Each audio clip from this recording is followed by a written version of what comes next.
Olá, hoje 29 de dezembro deste ano de 2025. Eu confesso que este ano de 2025 não está entre os melhores com relação às minhas leituras, em termos até de quantidade. Porém, com certeza também não está entre os piores. E eu considero este ano um ano de um bom aproveitamento para as minhas leituras. E eu pretendo fazer algo inédito aqui. Eu sempre esbarrei nesta questão de nunca querer expressar muito, abrir para o público sobre questões das minhas leituras, até para que não corra esse risco de uma interpretação errada, da finalidade. Porém, neste ano, eu senti fortemente em meu coração de compartilhar, tentar ser o mais sucinto possível, compartilhando com você as minhas leituras. Eu vou exibi-los assim, na ordem em que eu fui assim fazendo essas leituras. Eu considero dentro do ano o término. Então, se eu de repente comecei a ler um livro 3 anos atrás, parei pela metade, depois retomei, no ano retrasado e finalizei este ano, eu vou considerar o ano do término, ok? Porque tem aqui 1 ou 2 casos assim, tá bom? Então vamos lá. Essa primeira obra aqui, como vocês bem podem visualizar aí, é O Plantador de Igrejas, ou de Igreja, de Gary Patrick. Este livro eu tive a oportunidade de usar grande parte do seu material em um curso que eu fiz sobre esta matéria, este aspecto da plantação de igrejas. Esse aqui ele fala muito sobre a pessoa do plantador de igrejas, traz princípios altamente importantes para o ministério pastoral. Pode ser que isso seja até um chavão, um clichê, mas todo pastor deveria ler esse livro, O Plantador de Igreja, Gary Patrick. Um outro entra nesse caso que eu falei, é esse aqui, Paulo e o Dom. Eu andei dando alguma interrompida, mas no início deste ano de 2025, Deus me deu a oportunidade de concluir esta obra, que é um livraço do John Barclay. Esse livro é diferente do que você possa imaginar, talvez venha a ser na concepção de alguns, à primeira vista, um tratado sobre dons ministeriais. Com certeza ele toca no assunto, mas ele trabalha muito o conceito da graça, tanto que o título original é Paul and Gift, Paulo e a dádiva. Ele trabalha muito em torno da ideia da incongruência, ok? Do favor que não merecemos. Paulo e o Dom, John Barclay.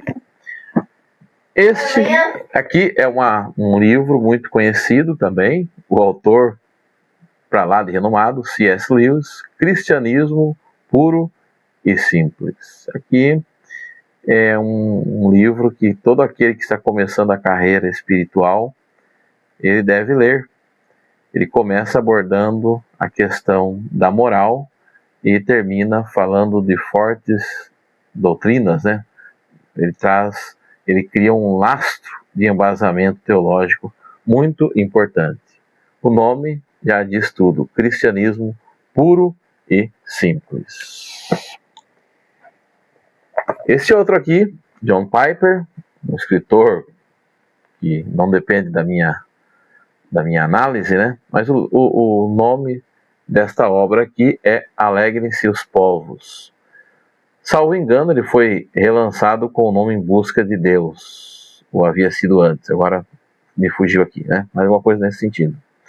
Esse livro, ele me chama muito a atenção sobre um princípio, quando ele fala que a razão da igreja ter que evangelizar é que a adoração foi prejudicada, o povo deixou de adorar, logo há necessidade de ser evangelizado.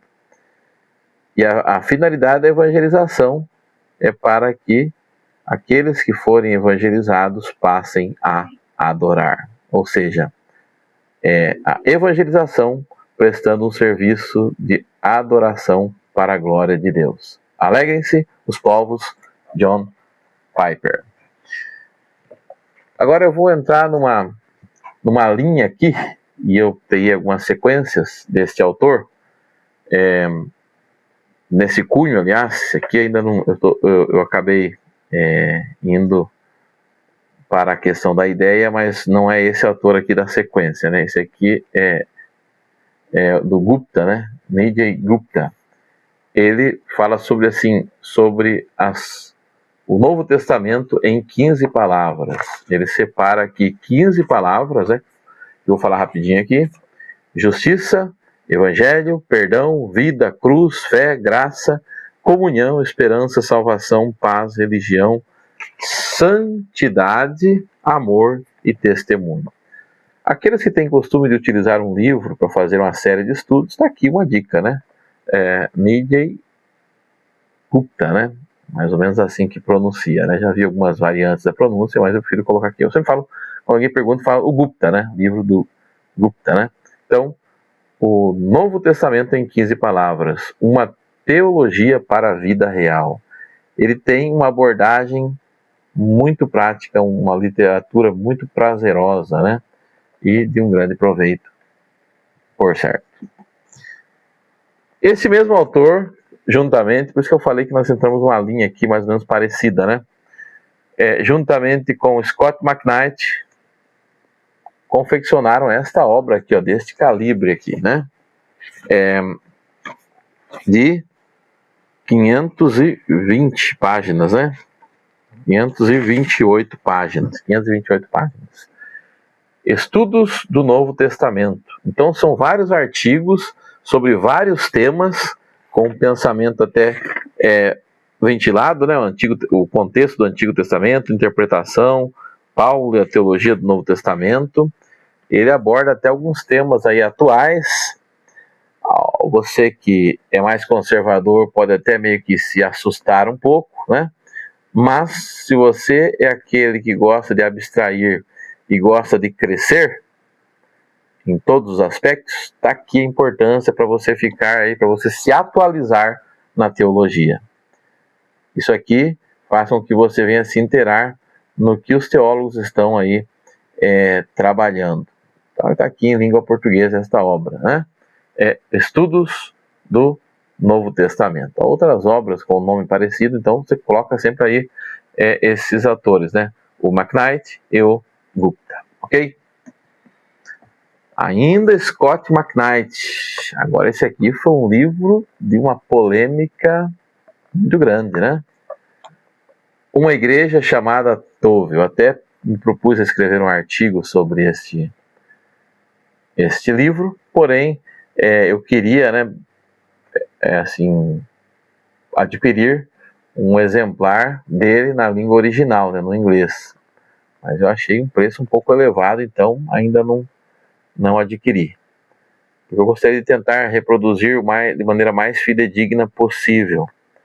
Eu gostaria de fazer aqui um artigo fazendo algumas críticas, né? Para você que demoniza esse livro, porque o autor ele coloca ali algumas coisas até sobre questionamento, e desculpa, né, que vou falar bem baixinho, né? Ele dá uma lacrada em algumas situações. Porém, a parte final, quando ele aborda da questão ministerial, compensa toda a irritação. Se você tem um pensamento um pouco mais conservador e passou raiva no começo, continue, persevere. Porque no final você vai se deleitar, ele vai trazer princípios de grande importância para a vida ministerial, né? Eu vi um pastor falando alguma coisa, né, sobre a questão de Tove, ele até usou essa palavra, Tove é alguma coisa lá, um palavrão, mas muito cuidado, porque talvez eu quero crer que não seja ignorância dele, né? Se for ignorância, seria até melhor, né? Essa palavra tov é uma palavra hebraica que tem a ver com a bondade, né? E derivados, bom, bondoso. Então, ele fala da igreja da bondade, que é a formação de uma cultura de bondade que resiste a abusos de poder e promove cura. Ele coloca alguns argumentos aqui que podem ser facilmente assim desconstruídos, né? De cunho ideológico, mas ele aborda também questões que nos levarão a uma profunda reflexão da nossa vida como igreja, ok? Igreja Tov, Scott McKnight e Laura Beringer, né? Que agora me fugiu a memória se é filha dele, provavelmente filha, ok? Qualquer coisa eu vou fazer uma observação na parte inferior do vídeo, né? Explicando, né? Se for esposa, tá? Mas eu tenho quase certeza que é filha, assim, tá? Para dar uma contrabalanceada, né? Tá aqui. De um autor mais conservador, John MacArthur Jr., né? O poder da integridade. O desafio a uma sociedade que abandonou os padrões morais e os princípios cristãos em troca do pragmatismo. Muito bom. É algo aqui para se ler, para levar a sério, né? E até serve para fazer alguns esboços para estudo também nos grupos, escola dominical e tal. Ele relembra princípios aqui norteadores da nossa vida de integridade para com Deus e diante da sociedade em que estamos inseridos. Então, o poder da integridade, John MacArthur Jr. Em meio a essa questão de guerra, né, eu me propus a fazer essa leitura aqui, né? Há um grupo que dá um papel assim diferenciado para Israel, outros tratam com menosprezo. Então, podemos até chegar à conclusão de que supervalorizar Israel é um problema, como também menoscabá-los, né? Não é uma coisa boa. Então aqui André Heinck, ele escreveu esse livro aqui, que é o mesmo que fez o Atlas lá, né? E tem outras obras também. É André Daniel Heinck, né? Paixão por Israel, Judaização, Sionismo Cristão e outras ambiguidades evangélicas. Leia uma literatura prazerosa, assim leve, mas de informações de grande valia para suas argumentações dentro desse contexto aí de guerra envolvendo Israel e envolvendo direto ou indiretamente a Igreja do Senhor Jesus, ok? Então, Paixão por Israel, André Heinck. E nós temos esse aqui também, né, um livro espesso, A Igreja no Século XXI, Francis Schaeffer. Esse livro, um livraço, né? Ele aborda alguns temas aqui sobre a questão da igreja no final do século XX, depois diante do mundo que observa, e ele coloca aqui um manifesto cristão e em seguida o grande desastre evangélico. Ele traça aqui um mapa, né, sobre a igreja no século XXI e coloca também alguns aspectos relacionados a perspectivas, né? Olha só. E nessa edição especial aqui ele coloca incluindo a igreja no final do século XX, a igreja diante do mundo que a observa, um manifesto cristão, o grande desastre evangélico. A igreja no século XXI, Francis Schaeffer. Para uma perspectiva ministerial assim abalizada, esse livro, por certo, é de grande importância. Temos mais aqui. Então, eu falei para vocês que este ano não foi dos piores. Foi um ano de um bom aproveitamento, graças a Deus, né? Esse aqui é um livro que eu tive a oportunidade de ler e muitas pessoas não conhecem, mas olha, a você que tem o costume, a cultura da leitura e principalmente que é um cristão, esse aqui é é uma leitura indispensável para você. Lit, um guia cristão para a leitura de livros, de Tony Hein. Olha só, Lit, não deixe de ler, ok? Esse aqui é um livro que eu consegui em PDF, ele estava fora esse que eu vou falar agora, né? Não tinha sido relançado, foi relançado recentemente, mas esse é um livro aqui, ele às vezes parece até meio maçante, mas o conteúdo dele é um conteúdo maciço, e todo aquele que tem aí um certo uma pequena veia acadêmica, ou para leitura mesmo, a leitura é recomendada, né? Esse aqui, ó, Como Ler Livros, de Mortimer Adler, né? E ele fez em companhia nessa edição com o Charles Von Doren, né? Como ler livros. Você que tem o hábito da leitura, não deixe de ler. É um livro, né? Bem assim, espesso, né?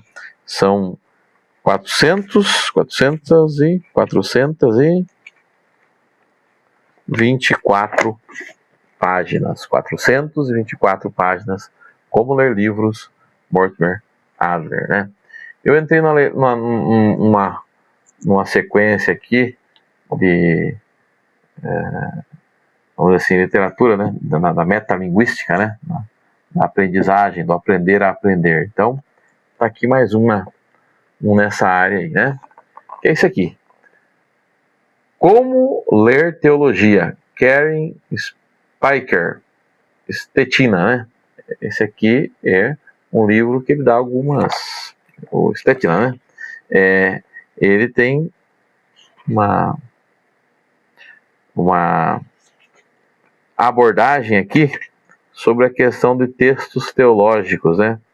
E ele fala assim, ele dá alguns macetes aqui sobre os ramos da teologia e como que nós vamos ler no sentido assim de ter um bom aproveitamento, né? Eu estou dando uma olhada aqui, o título é Como Ler Livros, Como Ler Teologia, ou melhor, aprenda a abordar textos teológicos com confiança e intencionalidade. Eu só vou dar uma olhada no índice aqui dele. Coloca primeiro uma visão geral, depois uma preparação para se ler teologia plenamente, depois ele dá aqui os primeiros passos, e ele coloca sobre a identificação do contexto, né, da literatura, uma parte que fala sobre o discernimento do arcabouço teológico, ele trata sobre a questão das fontes, o discernimento da visão teológica, e enfim ele faz uma avaliação aqui e tem alguns apêndices, né? Então, como ler teologia, né? Karen Spiker Stetina, né? Stetina. Então, esse é um livro também que é uma literatura bem leve também, bem recomendável.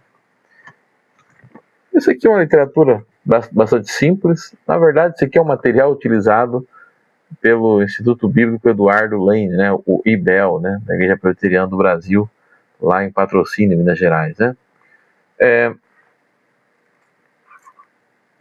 Esse aqui é um livro que diz assim, Noções Básicas de Monografia, do Gilson Altino Fonseca.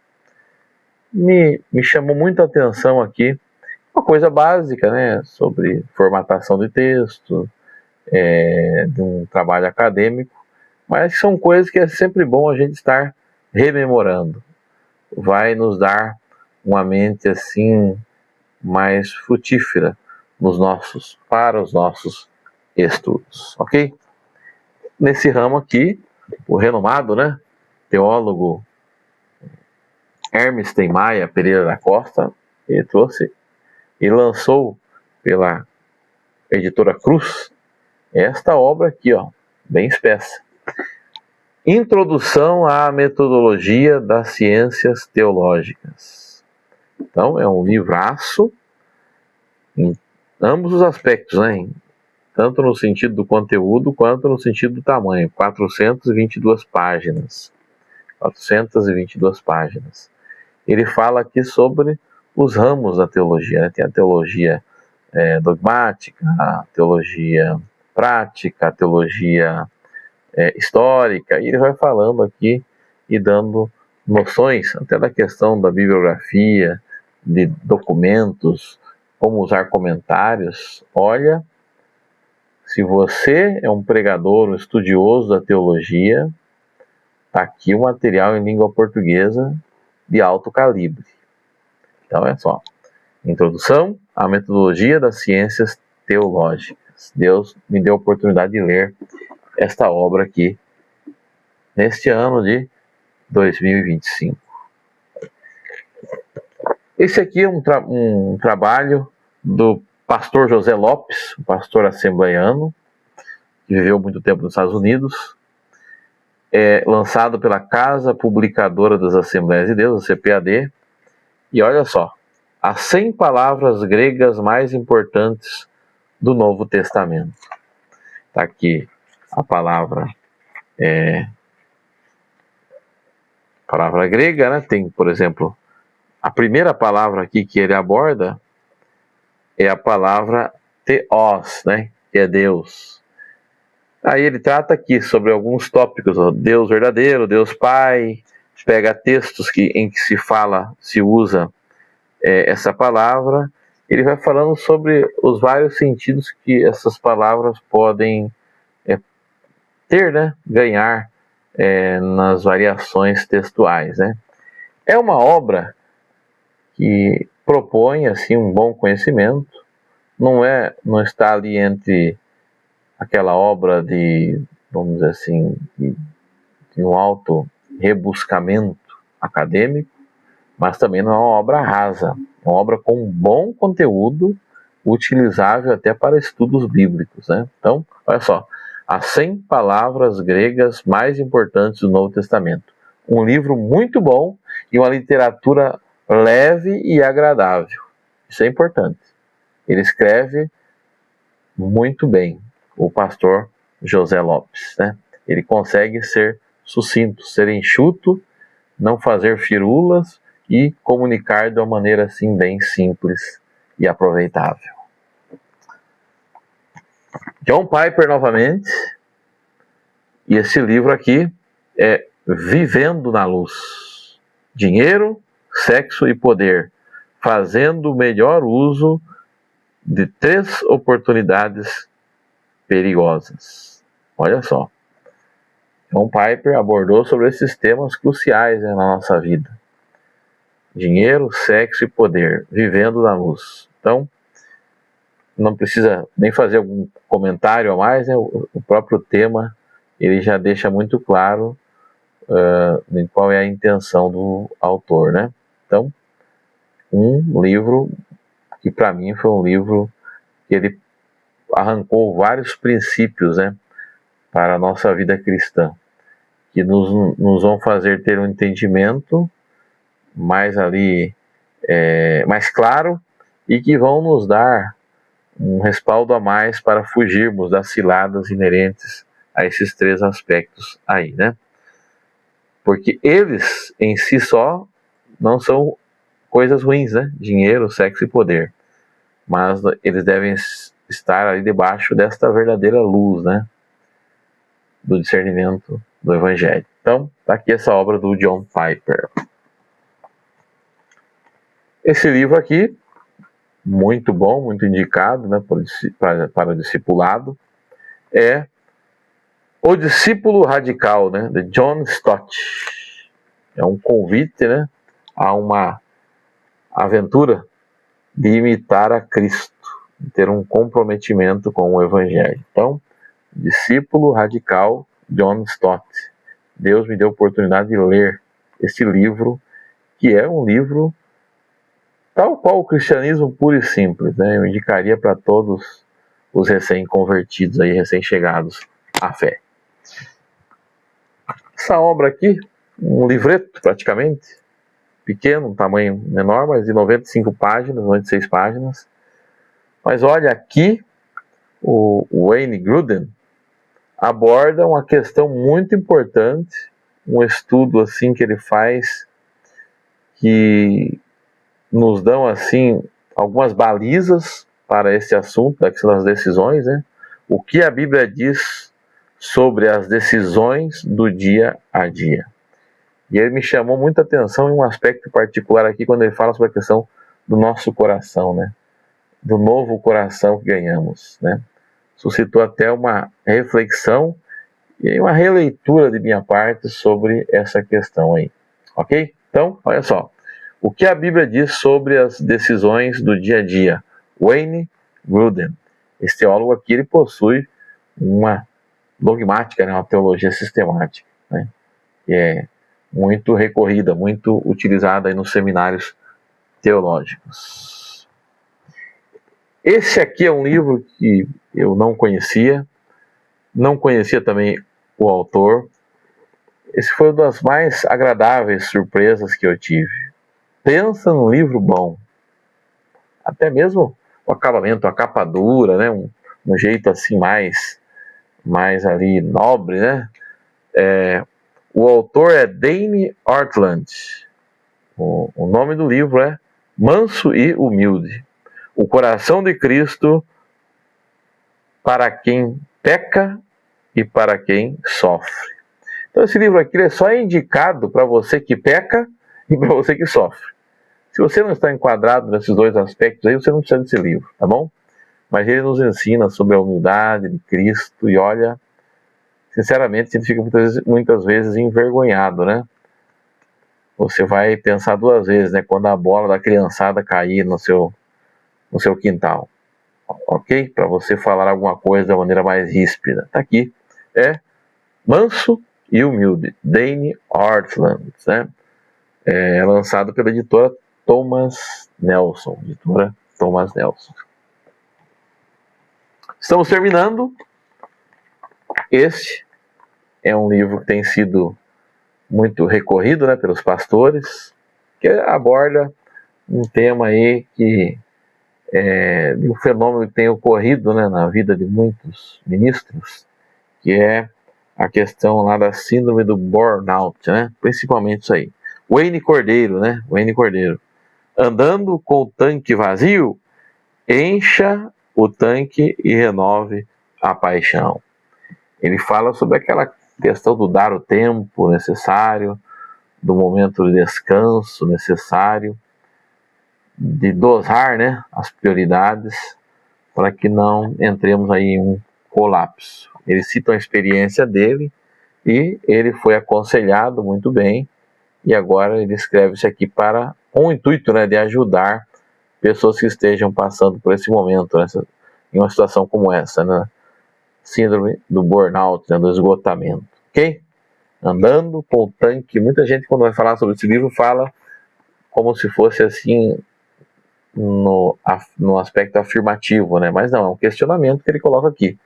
Andando com o tanque vazio, a proposta do livro: encha o tanque e renove a paixão. Por fim, né? Essa foi a última obra que eu concluí neste ano, né? Estou fazendo uma outra leitura, tenho certeza que não concluirei esse ano ainda. Foi esse livro aqui, um livro não tão espesso, 112 páginas, do Gerhard von Groninger, né? Olha só o título: O Progresso da Revelação no Antigo Testamento. Que livro importante! Uma literatura desse gênero, ele arranca do nosso coração todo o espírito moralista e legalista da nossa teologia. Porque o moralismo teológico e o legalismo, que desembocará na hipocrisia, ele é resultado de uma má compreensão da progressividade da revelação. Este livro, para quem prega, para quem quer ter um conhecimento assim da teologia, ele serve de um grande embasamento, né? Esse aqui é um lastro ali para a construção de uma teologia bíblica saudável. Então, olha só, Gerhard von Groninger, né? O Progresso da Revelação no Antigo Testamento. No momento exato que completamos meia hora de vídeo, aqui estão esses livros, né, que Deus me deu a oportunidade, né, de ler neste ano de 2025.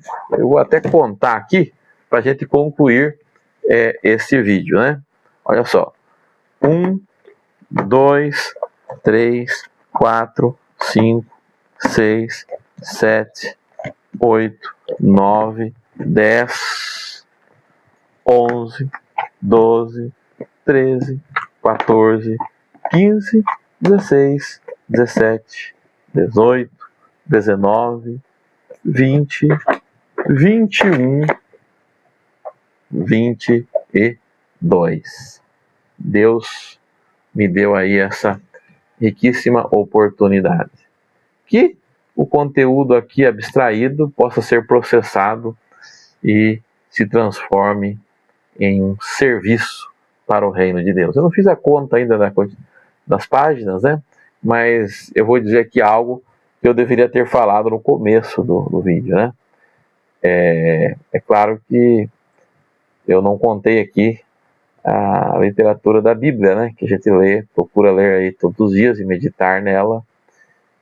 E regularmente estamos lendo aí, tá bom? E aí é uma maneira de entendermos como que é o tipo da nossa leitura bíblica, né? Que é uma leitura mais de reflexão, de meditação, não que seja destituída, né, da necessária avaliação, até em certo momento, dentro de uma abordagem assim mais acadêmica. Mas esses são os livros, né, que nos apoiaram. Eu senti de todo o meu coração de fazer esse vídeo com você, compartilhando essas 22 obras, né, que eu tive a oportunidade de ler e estou compartilhando aí com vocês, queridos, que terão a oportunidade de acessar esse vídeo. Forte abraço, um restante de 2025 muito abençoado em 2026, repleto das mais ricas bênçãos de Deus. Grande abraço.